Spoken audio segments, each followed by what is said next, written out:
As someone who is almost always drawn to lyrics first when I hear a piece of music, I'm usually trying to decipher the meaning of a song immediately after listening to it. There are some people who don't care so much to interpret the words behind the music, and that's okay. It does, however, lead to some funny and sometimes awkward situations where songs are being used for occasions that they shouldn't be. Today I'm going to share 4 of my personal favorites. Hi everyone, and welcome back to Music Theories, where I explain and analyze all topics related to music. Be sure to subscribe for more content, especially if you're a music geek like me.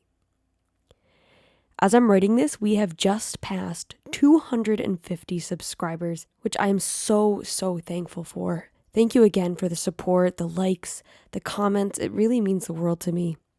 And a quick note before I continue, as we know, YouTube is brutal when it comes to music copyright infringement, so I unfortunately won't be able to include clips of these songs. Number 1, Every Breath You Take.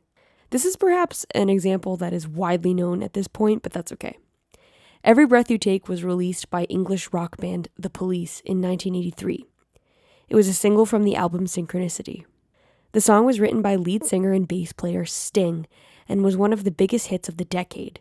It sat atop the Billboard Top 100 for 8 weeks.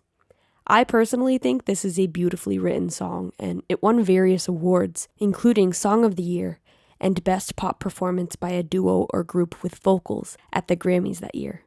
The song still remains popular today, and in May of 2019, it was even named the most played radio song in history by BMI.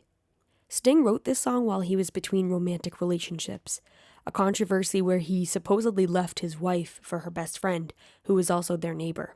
The press had a field day with the affair, and to escape the madness, Sting took off to the Caribbean to have some time away from it all. Possibly inspired by the nature of media, he wrote the song about a possessive lover, which to me is very obvious, even from the very first verse. Every breath you take, every move you make, every bond you break, every step you take, I'll be watching you. There really isn't one piece of this song that sounds romantic to me. But even so, on more than one occasion, Sting has had to explicitly say that this is not a love song. One couple even met Sting and said, "We love that song. It was the main song at our wedding." And in an interview, Sting was questioned about why he looked so somber in the video for such a pretty song. And he had to explain that the song itself is sinister and kind of ugly. Many have said that this song is a protest song about the surveillance problem that we face as technology grows more and more accessible. But Sting never really outright says that. He says that he later speculated he might have been thinking about surveillance and control when he wrote it. This deeper analysis seems to have come from Gary T. Marks from MIT, a sociologist and surveillance scholar who compared some of the lines to different types of surveillance technology. I think the overall misunderstanding comes from the fact that the song itself is quite nice and pretty, like a ballad.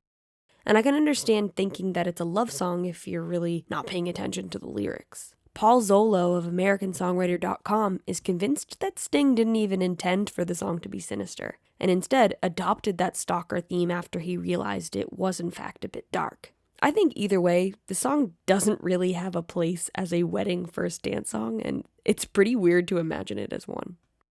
Number 2, Only the Good Die Young. So I'll admit that this one is purely anecdotal, but I have seen more than one person post this song on social media when mourning the loss of someone they feel died too young. I grew up listening to Billy Joel as my parents were big fans, and I too thought that this was a fun, uplifting song about celebrating a life that was lost too soon. And then I listened to the song as a teenager, and I was like, wait, what? This song was released in 1978 as a single off of Billy Joel's album, The Stranger. It's said to be inspired by the singer's high school crush, Virginia. It was pretty controversial for the time, as Joel's lyrics are attempting to convince a girl from a devout Catholic family that chastity is overrated and she should consider making love to him despite her beliefs. His approach here is not subtle. He comes right out of the gate with it in the first line. "Come out, Virginia, don't let me wait. You Catholic girls start much too late." As the song goes on, he's basically implying that Catholicism is a bit controlling and a bit bland.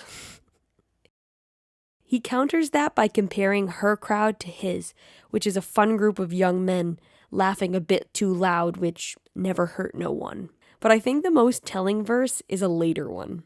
They say there's a heaven for those who will wait. Some say it's better, but I say it ain't. I'd rather laugh with the sinners than cry with the saints. The sinners are much more fun. Here, alongside the tagline itself, you know that only the good die young, he's essentially saying that it would be worth it to sleep with him, even though it's a sin, because sinning may in fact lead to having a longer life on earth. Billy Joel received backlash for this song following its release, as religious groups attempted to have it removed from radio station playlists for being anti-Catholic. Joel was insistent that the song wasn't anti-Catholic, as much as it was pro-lust. The more it was banned, the more albums Billy Joel sold. Now, I have to say, I do love this song, and I find it more on the funny side than on the offensive side, especially when it's being used in the wrong context, but that's just my opinion. Number 3, Born in the U.S.A. In 1981, Bruce Springsteen was supposedly considering starring in a movie by Paul Schrader, and wrote Born in the U.S.A. as the title track for the film. A full band version was recorded in 1982 and released on the 1984 album of the same title. It has since been named one of the most misunderstood songs of all time. Let's take a look at why. The chorus of this song is absolutely anthemic. If you were to isolate that section of the song, which was done many times by politicians such as Ronald Reagan, it does in fact sound very patriotic. I was born in the USA is the only line in the chorus, and it's repeated multiple times. However, when you take a look at the other sections of the song, it's clear that Springsteen is being tongue-in-cheek when he sings these words. This is a song that actually criticizes the U.S.'s treatment of veterans, especially following the U.S. involvement in the Vietnam War. And its main character is a veteran who has since returned home. The first verse describes the character's upbringing, but pretty vaguely. We do know that he grew up in a deadbeat town and was sort of kicked around all his life. He says he spent half of his life at this point just covering up the wounds from his childhood. The second verse explains that the character gets into some sort of trouble, and to make up for it, they put a rifle in his hand and send him off to war to kill strangers in a foreign land. In this verse, Springsteen also references U.S. propaganda that was being used at the time. The later verses describe life after the war for veterans. It was difficult to get a job, difficult to move past the PTSD of it all, including losing brothers overseas and watching them die. He mentions the high number of vets who ended up in prison, and how many of them are trapped in hard situations with no one to turn to. Springsteen has spoken about this character experiencing a spiritual loss, and feeling isolated all of the time, from his friends, his family, and his country. In a campaign speech in 1984, Ronald Reagan actually referenced Springsteen. I will insert that clip here. America's future rests in 1,000 dreams inside your hearts. It rests in the message of hope in songs of a man so many young Americans admire, New Jersey's own Bruce Springsteen. This song has since been used at many right-wing political rallies, even though Springsteen himself doesn't align with those views, and the song is not at all nationalistic. Number 4, Good Riddance. If you've ever been to a graduation, likely a middle school one or a high school prom, it's probable that you've heard Good Riddance by Green Day at one of these events. This song was included on Green Day's 5th studio album, Nimrod, in 1997. It's said that Billy Joe Armstrong wrote this back in 1993 when his ex-girlfriend Amanda moved to Ecuador.